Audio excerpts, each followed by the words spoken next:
Hey, what's up? Andrew Kramer here for VideoCopilot.net, and welcome to another very exciting tutorial. And it's going to be a great year. We've got tons of great projects coming out, and I can't wait. And just in case Roland Emmerich is right and the world ends, I want to go out with a bang. And he did that movie where earthquakes destroy LA and Las Vegas, and really shocking. It's supposed to happen this year. What's that called? It's called War of the Worlds. Really good movie. Tom Hanks was fantastic. So anyway, we've got a really exciting tutorial. We're going to be creating this sort of slow motion grenade, and there's a lot of cool tips involved here with tracking and just compositing and things in general. So let's take a look at what we're going to be creating. We've got Sam Loya. It's always great to have Sam. Brings a lot of energy. Let's take a look.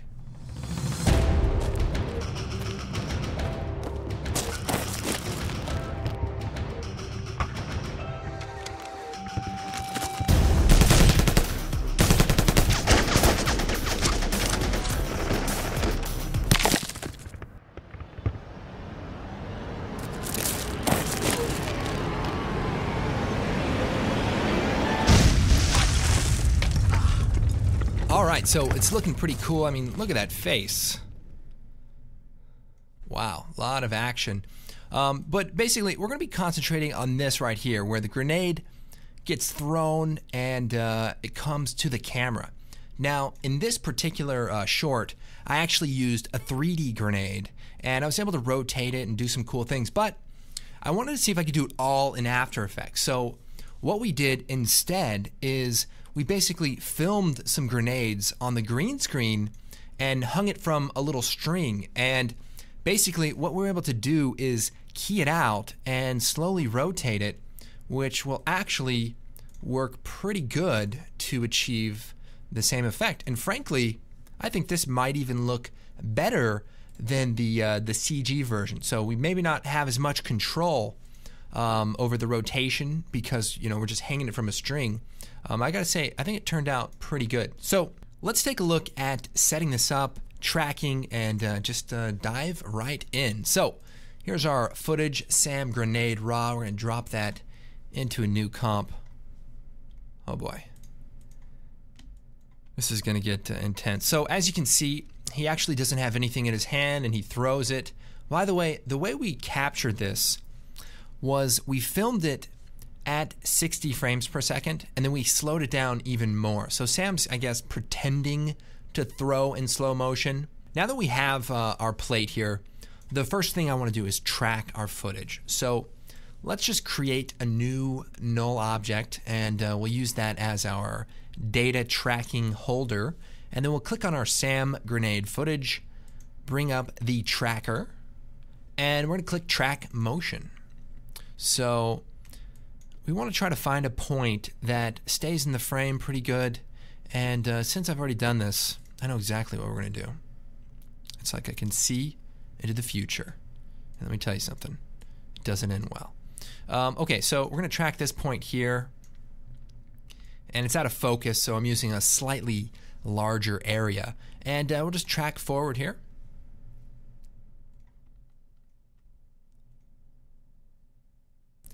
And it's going to run out. So here's what I'm going to do. I'm going to hold down Alt and then drag the search area box, so here, and we're going to drag it right over to this point.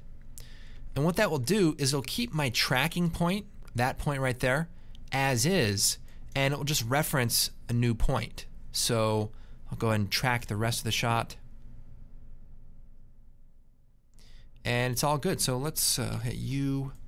Let's go and track backwards from the beginning. I'll go ahead and click that. And there it is. So we'll click Edit Target, make sure we're on null number 4. We are. And I'll hit Apply. Yes. All right, so now we have our tracking data. Now, the trick here is we're actually going to be using 3D layers and a 3D camera. So we need to get a 3D camera that somewhat relates to this tracking data. So here's what we're going to do. We're going to create a new camera. Now I shot this with an 85, so I'm going to actually just use something close to that. We could type it in here, but I'll just hit OK. And all right, take it easy. We have that one 2D track point. So how can we turn that into some kind of camera data, camera move data? Well, we're not actually doing a 3D tracking because the camera's not really moving. It's just panning up. It's not on a tripod, but it's like being on a tripod where your pivot point is the same and you're simply, panning. So what I want to do is go to the camera and I'm going to hit R, or actually we'll just bring up all of the transform data. Look at that face. Unbelievable. You know what I like about Sam? He's got this energy, but he's kind of like the Bollywood version of Steven Seagal. You know what I mean? He's got this great energy, and and I mean that in the best possible way. So Sam, if you're watching, just keep up the good work, buddy. That's all I gotta say.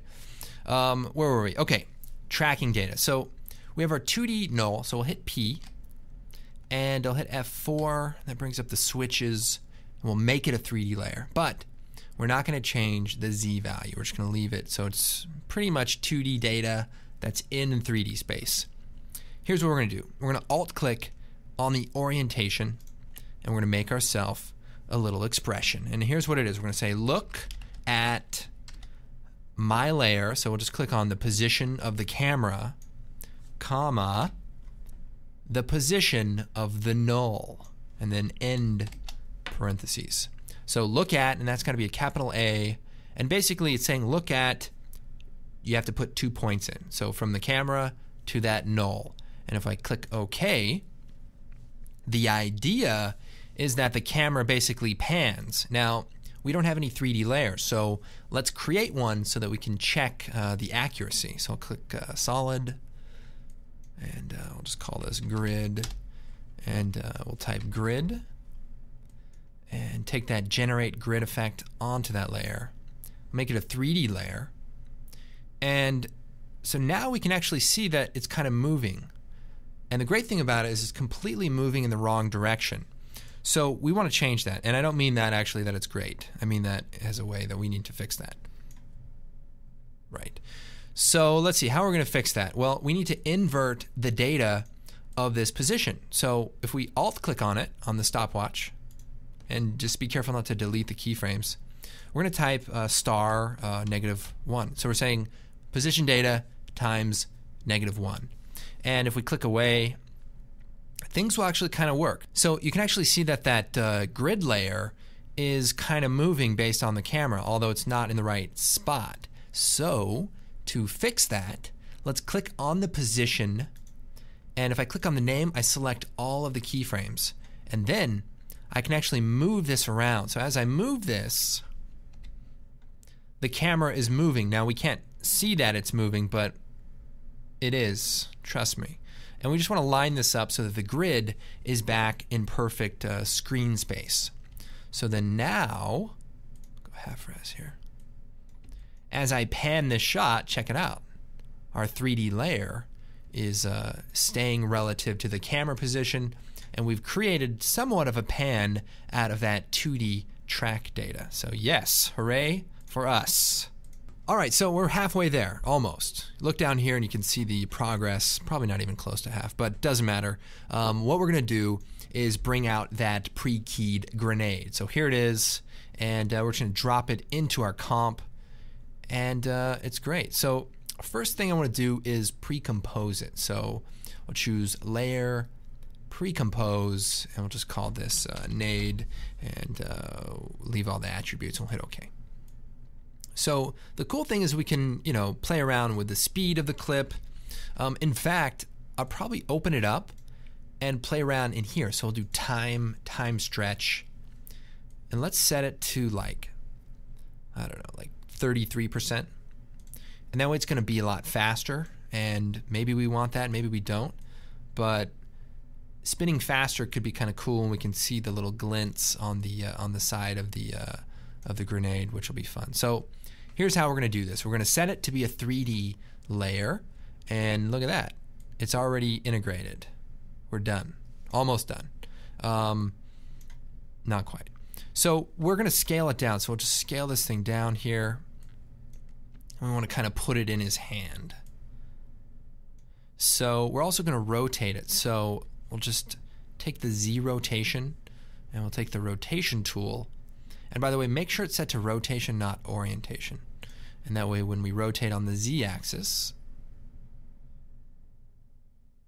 it will rotate properly. So we'll just kind of stick it in the hand here.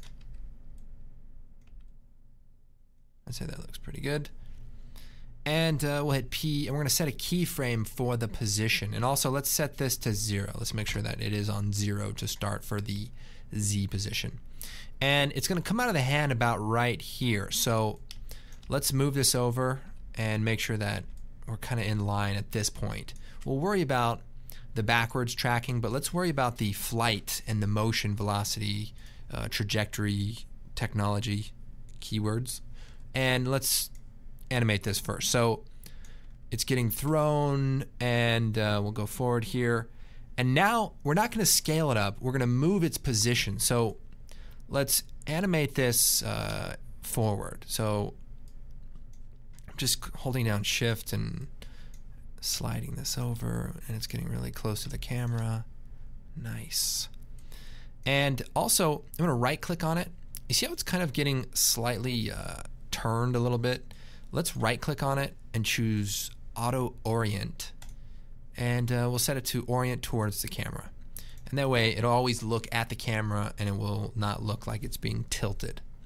So there we go. I think it looks a little small there. Let's maybe go a little bigger. You can always adjust this a little bit later anyway.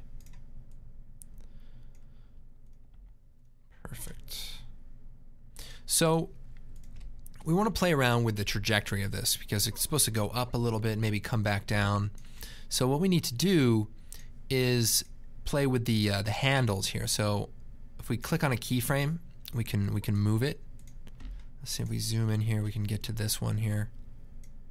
One thing to always think about is to use as few keyframes as possible, because if you start adding keyframes and tweaking them and then adding more, you can really create some weird wobbly motion, and then you're going to be constantly trying to fix that, and then you're going to fix it, and then you're going to mess up another keyframe. So the best thing to do is to use as few keyframes as possible. So in this case, I'm actually going to try to do it with just the 2 main keyframes. So we'll add a nice upswing, and then have it, and just be looking at the arc.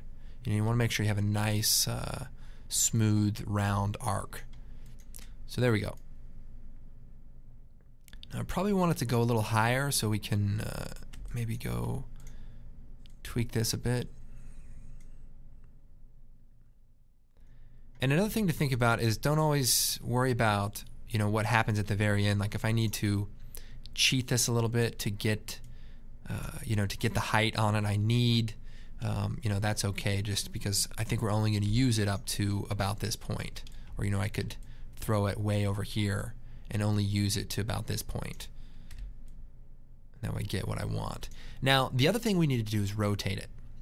So when we filmed the grenade, and by the way, there's a couple other grenades here. We've got a little bit more modern one, and one of these guys. So I'm sure they have names, and I'm sure several people will leave it in the comments. I'll look forward to that.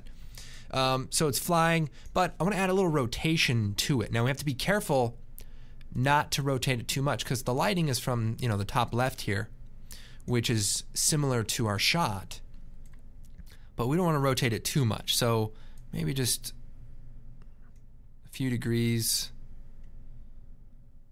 It looks pretty fun. Maybe a little bit more. As long as you stay within like a reasonable range, it'll work.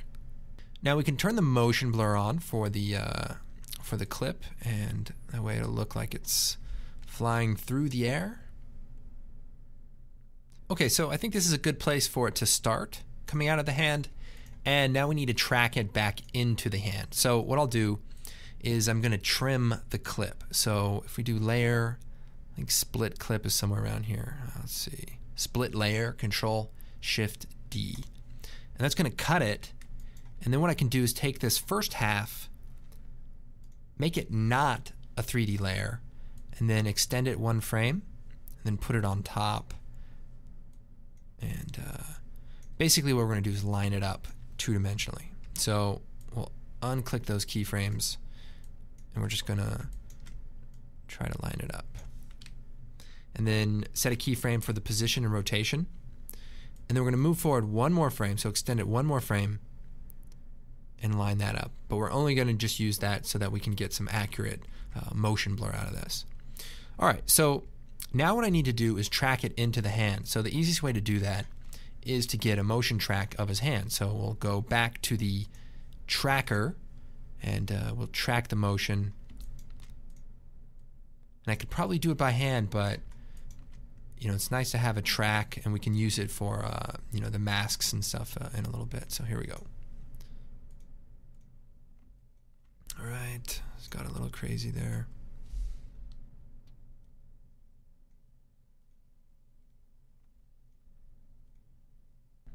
This will just give us what we need. So let's create a new null object. We'll call this a hand, and we'll edit the target to the hand and apply it. X and Y. Okay, cool. So we've got this tracking data here, and what I need to do is link our 2-dimensional grenade to that tracking data. So we'll parent it, and right at this point in time where we've synced the 2 clips together perfectly. So right here, we're going to link it to the hand, and then we trim that footage. So now if we go back, it should kind of work. And so now we may want to animate it further to, you know, match it. So we'll rotate it just a touch. We could animate the scale just a little bit. So that's pretty good, you know, and we can play with that more. But I think for the tutorial, I think that'll get us where we need to be. So next, I want to create the hand holding the grenade. So we need to do a little bit of rotoscoping, and it's actually really easy. So our goal here is to have our fingers on top of the grenade. So let's take our footage of Sam and duplicate it, and then we'll put it on top of the grenade. So now we have an additional layer, and let's also create just a blank layer that we're going to use for the fingers, and that'll be a mask that we want to be right on top of our footage. So we'll shut that off, and let's take the pen tool and then draw shape around the fingers. So we have the thumb right here. Let's just get like a basic shape. Okay, and then we're going to turn the motion blur on, and then take the Sam clip and set it to alpha matte. So right away we can kind of see what this is doing. We are starting to hold the grenade. We're also starting to realize that this grenade is just like way too big. Let's see what we can do about that. Let's set the scale to like 15. Okay, so that's not bad. Now our finger needs to be tracked, so let's parent it to the hand. So now we're starting to get the idea. It's kind of looking like it's inside of the hand. Let's go ahead and just animate this a little bit more. We can animate the mask position, and we'll just line that up with the motion of it being thrown, but keep it looking like it's inside of the hand. So, and it's nice because since we're linked up to that tracking data, we only have to make small modifications, and it'll look pretty good. So let's bring that thumb in a little bit.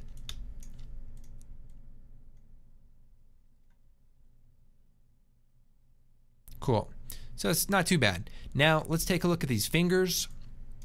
Do the same thing. We'll create another mask, and we can maybe hide the grenade. And we just want to, let's see, take that finger, and maybe these fingers up here. We'll hit M and set a keyframe, and then we'll turn the grenade back on. So now we can kind of see that hand is wrapped around it. So we'll go back here, maybe tweak these keyframes a little bit. So, and then as his hand opens up, we can just start sliding these fingers off. Now, this part was a little tricky because you have to just kind of decide when it comes out of his hand and the depth. So that's just a matter of when to cut out the fingers and have it just be flying out of his hand. So right about this point, when the fingers are no longer in the way, let's just trim the clip. So Alt N bracket. So that's the basic idea of it flying out of the hand. Now I want to also add a slight shadow inside of the hand just to make it look like it's touching a little bit. So the way we'll do that is using an adjustment layer that goes below the grenade, and we're just going to kind of create a shape similar to the size of the grenade, and then use a curves adjustment to darken the background a little bit, or the hand in this case.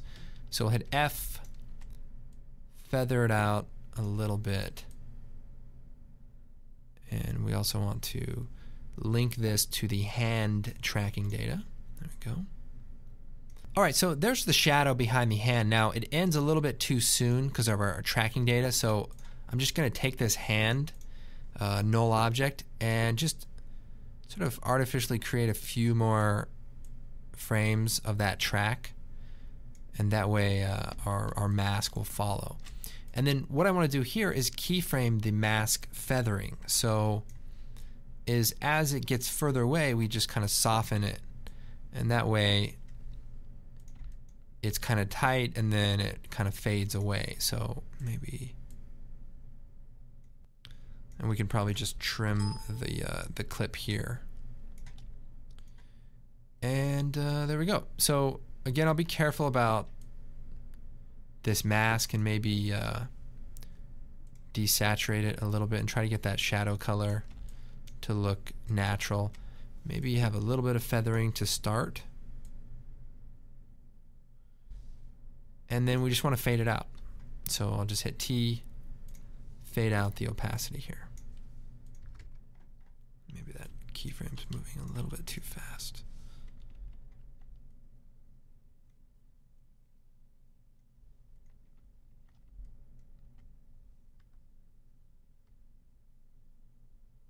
So pretty subtle, but you know, it's working. And if the grenade were a little bit smaller, I would probably add you know, some more shadows around. You could even add some shadows underneath the fingers, but instead we're just going to kind of darken the grenade once we get into the color correction. So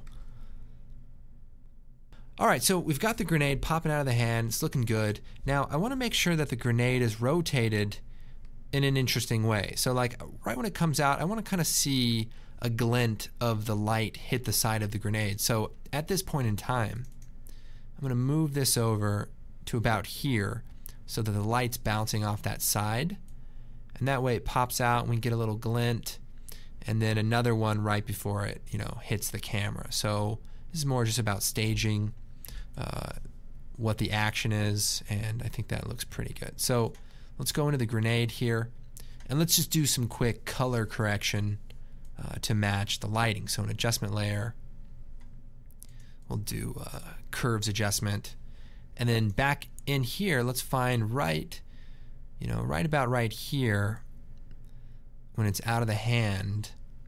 Let's go back and set a keyframe. Zoom in, and then we'll just go back a couple of frames, and then we'll darken this down. We also want to get rid of the highlight, so we're gonna really just crush the detail. So that way, as it comes out, the light picks it up and actually starts to reflect it, and that looks pretty good. Now the other thing is integrating it to match the color of our shot. So the grenade should be a little bit more green, and so again for this layer we'll just add another curves adjustment, go to the red channel. I'll just tweak that down. Here's what we can do. We can lock the color correction here and go back into this comp, and we can edit the color correction while we look at it in the mix. So tweak it down a bit, maybe make it a little less shiny. And we might want to desaturate it a little bit, so I'm going to add a tint effect, color correction at the bottom there. You'll see tint, and we're just going to just add a little bit, make it look a little bit more realistic. All right, pretty good. So we'll unlock that, and everything will go back to working correctly. All right, so the next thing I want to do is sort of the lens element and the depth of field. So pretty straightforward the way that works.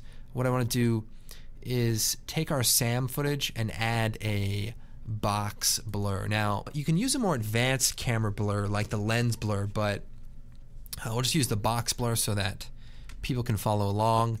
I'm going to just, right as it comes out of the hand, I'm going to set a keyframe for the blur radius, and then as it gets further, we're going to increase the background blur. And we'll repeat the edges. So now we get, a lot more focus on this grenade as it flies out of the hand. And let's take a look. All right, so let's take a look at just adding this lens flare element. It's really easy, and frankly you probably don't even need it. We could just add a glow, but just because we did it and want people to kind of see our workflow. First thing is our footage is a little bit blown out, so before the blur I want to add a curves adjustment, and I want to go ahead and bring the brightness of that clip just down a touch, and then go to the blue channel and bring that down. So that's going to make it more yellow at the top, but I want to be careful not to ruin the tones in the other part of the clip. So just kind of darkening it, adding a little bit more warmth up here. And also, since we use a copy of the clip, I'm going to copy the effect there and paste it to the SAM fingers so that everything goes together. So, bam, right here we see it flying out. Let's add our lens flare. So we'll choose a new solid and make it black, and we'll hit OK. And then we're going to do optical flares. And by the way, this is just an optional step. You can use other techniques, but we're going to go into the options here for optical flares. And we have all of these really cool lens flares to choose from, and we even have some of the pro preset ones that could be fun. But for this particular shot, I want it to be very subtle. So I'm just going to clear it all, and we're just going to add a glow, and click on the global settings, and we're going to add a lens texture. So I don't know. This looks pretty good. We'll hit OK, and we'll set the transfer mode to screen. And we'll change the color here to be a little bit more warm. And maybe turn the brightness up a little bit. So that looks pretty good, except we need to move it to the correct position. So we do have tracking data for our comp, but we need to get it into the right format. So let's take our original tracking data here and duplicate it. And we'll bring it up to the top here, and now we'll just use it as the lens data. And I'll hit U.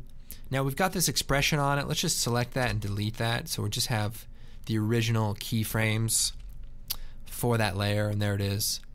And let's go into the effect for optical flares and parent the XY position, alt click, and pick whip the position of that lens data. So now our lens flare is somewhere. So it's right there off screen. Now I want to move that. So here's how we can move that. We click on the position, which selects all the keyframes, and then we just move it around. So that's good. Now the other thing is, Now, another thing is, as this grenade comes up, we see a little bit of a gleam on the side of the grenade, which we can maybe add a little bit of an effect to. I think in the original, we can see just a slight gleam on it as it pops up, nothing too dramatic, but it'll look pretty nice. So we can do that with optical flares, or we can just create a solid layer and, maybe just a quick little mask around that area, and we'll feather it out. And I'll set the transfer mode to add. Yeah, so. And actually, let's duplicate the mask and feather out both of the masks. Just get a little bit more subtle. Nice. And then we'll scale this down too. Hide the masks. All right, so we'll keyframe the position. So we'll go right before, maybe about here, keyframe the position.